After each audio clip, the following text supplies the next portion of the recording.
Good evening and welcome to Straight Talk. This is Eugene Chan. Our guest tonight is Vivien Lau. She has been the Vice President of the Sports Federation and Olympic Committee of Hong Kong, China since 1996. She was recognized for her outstanding service to the sports industry with the Silvia Bohemia Star Medal in 2020. Tonight, Ms. Lau is going to tell us where our sports industry is heading to after Beijing 2022 Olympics. Welcome, Vivien. Thank you for asking me to come for the interview. Right. You are quite a well-known figure in the Hong Kong sporting industry.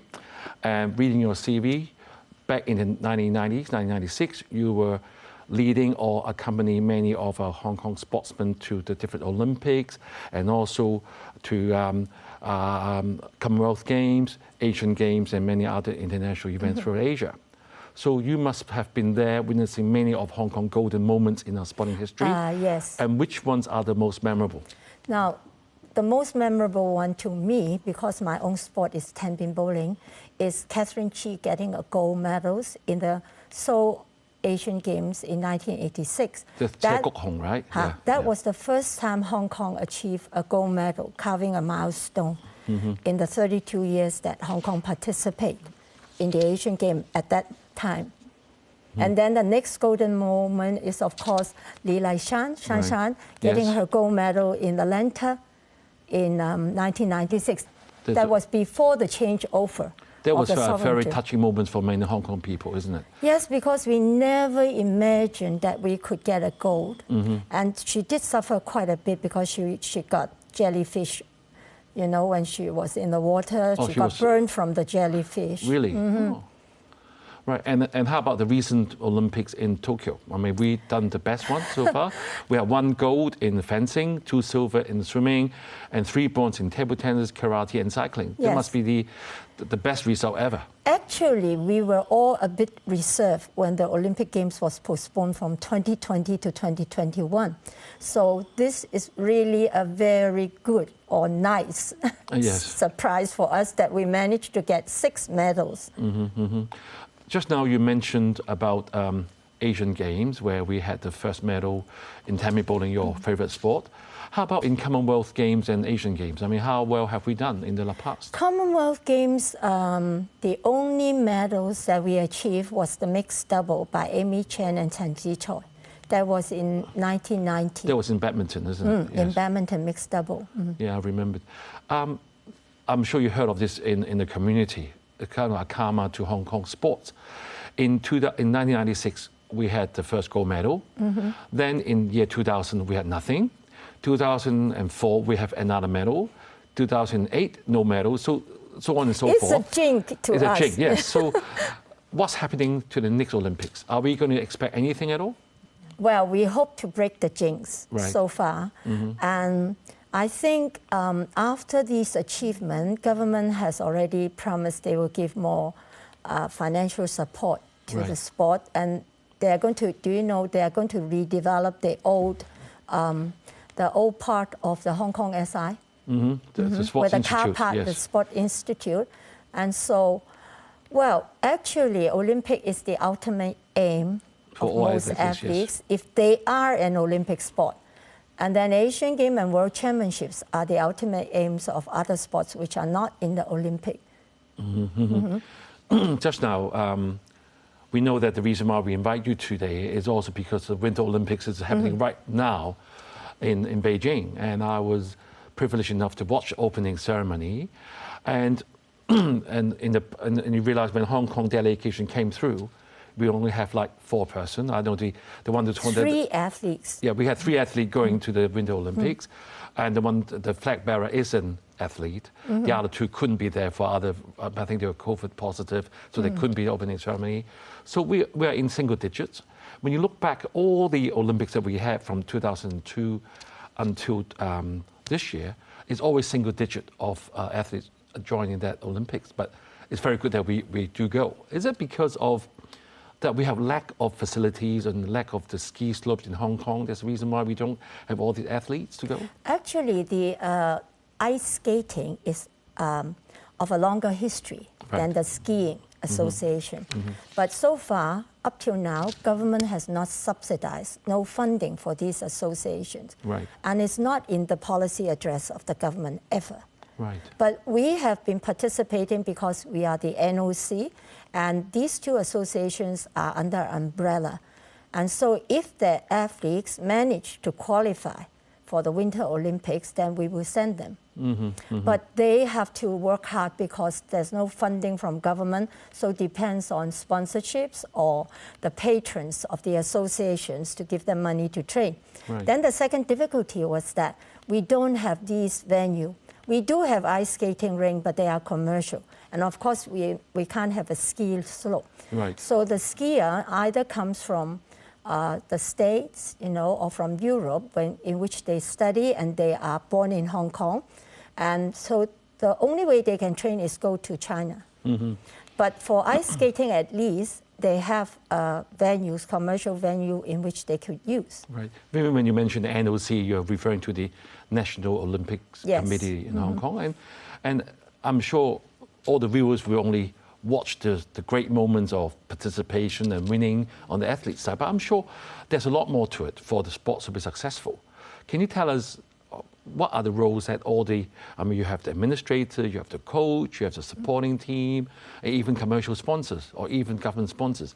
How important is each one of them, in your opinion? Okay. The most important is what we call the NSA, National Sport Association, that govern each of the sport. Actually, Hong Kong SI, Hong Kong Sport Institute, is elite training center.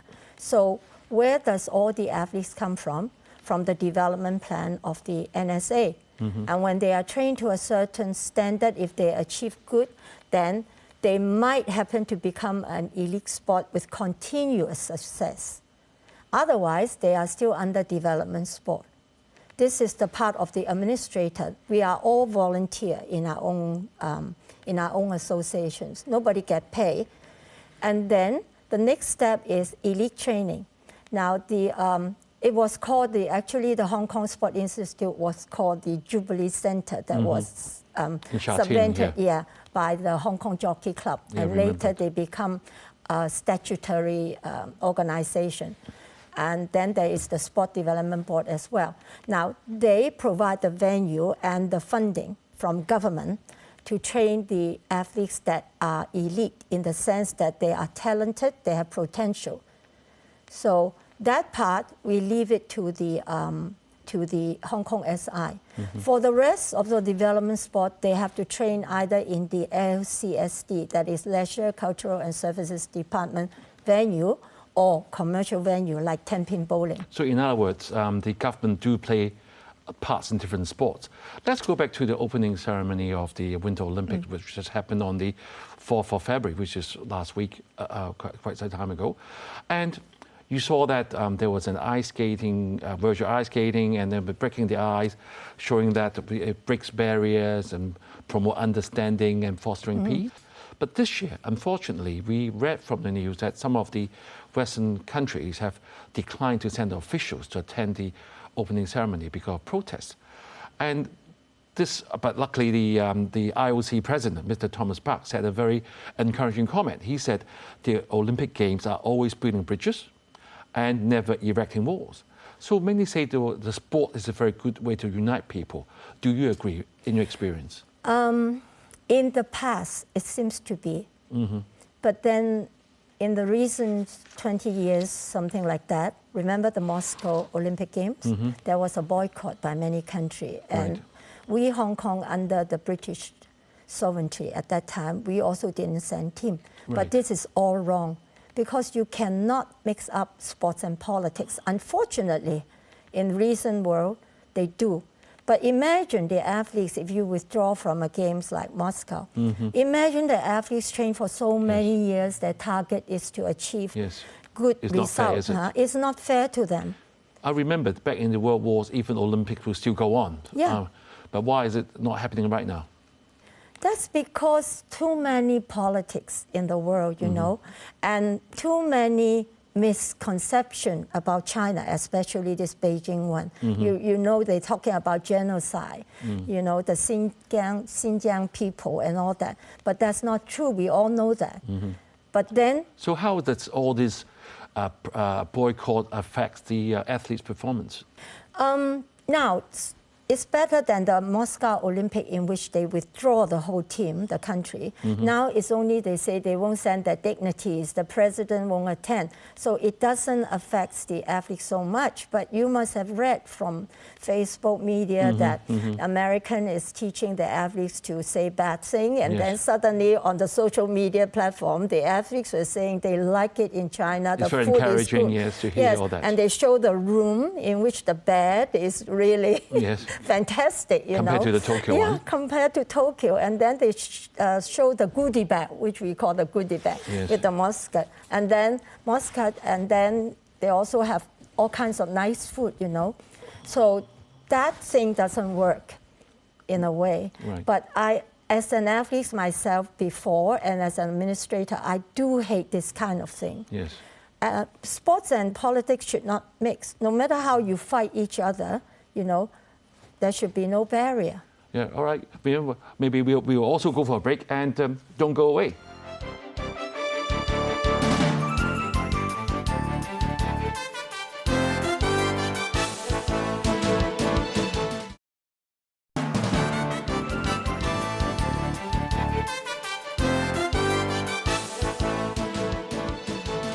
Welcome back.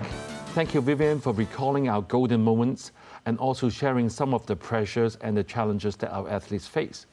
Vivien, on the first part of the show, we talked about Hong Kong golden moments. We talk about what sports should not be affected by politics. Let's move on to the personal journey of an athlete. You being an athlete yourself in tenpin bowling, you had some very happy moments, but I'm sure many viewers are going to ask you, what are the most challenging times in being an athlete? And we are very grateful to see so many great athletes now, but I'm sure all of them, including yourself, had gone through very tough times. Well, I am, let's say the present athletes are more lucky than we are in the past, because when we were athletes at that time, there was not much government funding or none at all. And then we practice on our own. We go on competitions sent by the association. But now the athletes are, what they are facing right now, the challenge is whether they want to become a full-time athlete or part-time.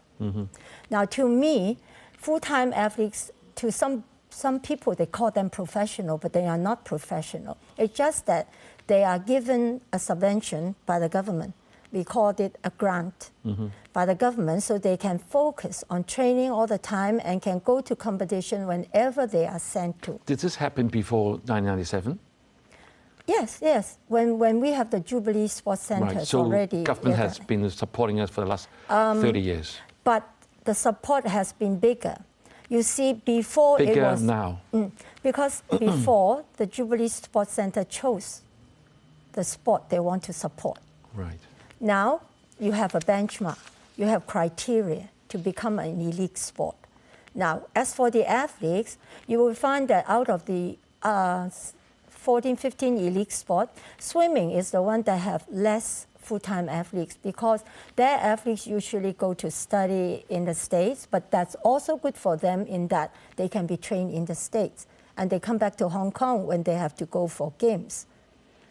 And then the other challenge some athletes face is the parents, whether they like their children to continue to spend all those time just training, go on competition, try to achieve results, or to study, or after study, work as a career. So with the recent Olympic successes, where we have so many medals, is it because of all those factors in the playing together for this to happen? I mean, that means in the past, if all of you, I mean, your time and all your colleagues had such support as well, maybe Hong Kong would have done even better in the past times. Yes. Unfortunately, in my time, the government doesn't place so much emphasis on sport. Right. Yes. Another issue I want to ask you is about all this social media pressure. One of the athlete in Beijing, Zhu Yi, the ice skater, she had been having a lot of online abuse at Weibo. I know. How does that affect their performance?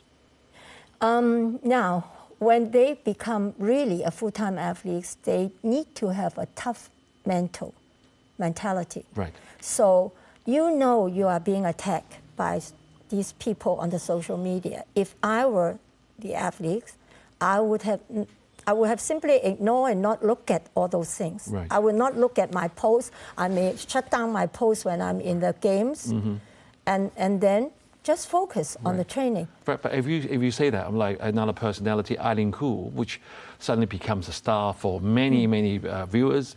She has such a positive attitude, but she still keep getting all these attacks from the Western media, say she has not been grateful to the US. So now sports is being politicized. As you mentioned, you don't like it. How would you advise other athletes when they face such issues? Just ignore them altogether? Yes, I would say so. Especially when you're in a game and you're competing, maybe for the last time, if your age has reached a certain limit. Why did you let this kind of social media posting affect you? I would have said, why don't you stop looking at your Facebook, at your Instagram during this period if you feel you're being attacked? Can you imagine if you are diverted by this kind of nonsense in a way, you won't be able to focus. But Eileen has a very strong EQ, I noticed. Yes. You know, the way she answered the press question about her nationality, about her, about her training and all that, she's really good. You mentioned about the pre-1997 and after 1997, government support is such an important factor. How does Hong Kong, being a separate, because of one country, two system, because of basic law, we still maintain it as a separate entity in the sporting world. Has that been beneficial to the Hong Kong athletes? Well, actually, even before 1997, the changeover, in 1990, there was the establishment of the funding arm of the government, which is called the Sport Development Board. Since then, more funding and more focus has been given to sport in Hong Kong. And then your other question is the changeover of sovereignty. Right. We must thank Mr. Salis, the president of the federation. We call the SFNOC the federation. Really, he's a legend, isn't he? He's a legend, He worked hard with Samaranch, and also with the help. Some people doesn't know. Not only Mr. Salis, also Timothy Father. Mr. Henry Fok, yes. Henry Fok also played a part in trying to establish that we will still maintain a separate entity in sport and culture. And actually, we are very fortunate. Hong Kong and Macau, because of the SAR status, we can still march in opening ceremony and closing ceremony as Hong Kong, China. If you're from Guangzhou or Beijing, you are under the China umbrella. Because, Macau was late in applying for membership under the IOC. Right. So they are a member of the Olympic Council of Asia, but not the IOC. So they won't be present. I see. So Hong Kong is very unique. Hong Kong is very unique that we manage, because can you imagine if our athletes compare to the Chinese athletes, there may not be an opportunity for them to participate in games, Because there's far too much competition. Just now you mentioned the word Sports Institute a couple of times, and we know that they sponsor our elite athletes and they become full-time employees. And I believe they support 20th Tier A and 13th Tier B sports. You mentioned even earlier about the Winter Olympics Games, either speed skating and skiing, they are not elite sports. So it all relies on other sponsors. So will this be changed after this Olympics? You mean talking about the winter sport? I don't think it will change, because you can see that even though we participated since 2002 in Salt Lake City, there has been no great achievement. Right. So it will not be Should this easy. be changed, do you think? Well, I'm trying to get the government on your program to pay more attention to winter sport, because look, we are not a winter country. Right? We don't have the facility. And yet, these athletes have to qualify to go to the Winter Game, and they manage to get qualified. So government should look at it this way. If you don't help them, how do you expect them to achieve to a higher level? So there is talk about the Whitehead Sport Park after the Kai-Tak Sport Park. And we were hoping that government will build an ice skating rink for the skater. Of course, we won't be able to get a ski slope, and they still have to go back to China at least or to we got Europe. Some of it, at least we got the skater, and you can also develop ice hockey as well. Right. And even curling. Just now, the curling is something that we look forward to having it with the Hong Kong team. Professor Zhong Pak Gong from the Baptist University says a revamp of the elite training system is needed. Another official also mentioned that Asians, we should concentrate on sports that doesn't rely so much on our physique, like shooting or archery or even table tennis, for example, but not on something like judo or karate, taekwondo. But karate has proven that we have done it. So do you think we should work along that line? Yes, in a way. In a way, like snooker, shooting, even tenpin bowling, they are sort of a mind game. You see the athlete's lifespan is longer because it doesn't really need that kind of explosive energy. We should actually train more of those athletes which are in sports that can be competing with the European countries, you know. And that is also a good a good move. Right. Yes. But then it doesn't mean that we cannot really compete with other countries in sport that needs more strength. Right. But however, it is a bit difficult with our Asians, you know, build and all that. Yeah, Vivien, after the recent successful Olympics, the CE has announced and reminded us of the government's three-pronged approach in the sporting and the policy. Like they are promoting the elite sports, promoting the sport in the community, and also maintaining all these major international sports events. With the upcoming chief executive election in March, what will be your wish list to the chief executive in terms of sports? My wish is the chief executive spend more money on the developing sport, which might come under their committee. You know, there are 3 committees under the Sport Commission, like you said just now. So to me, coach is a very important thing. Is money the only issue that we need? Yes, yes. It's very, very simple. More funding and we have more success. Right. Because now the development sport cannot have a full-time coach unless they come up with sponsorship. So without a full-time coach, the athletes' improvement will be limited in a way. Okay, we'll definitely keep that in mind when we meet potential candidates in the future. Yes, please do. Yes. Thank you, Vivien, for giving our viewers an understanding of the challenges our athletes face and how so many different factors have to work together for Hong Kong to achieve success. Thank you for watching and good night.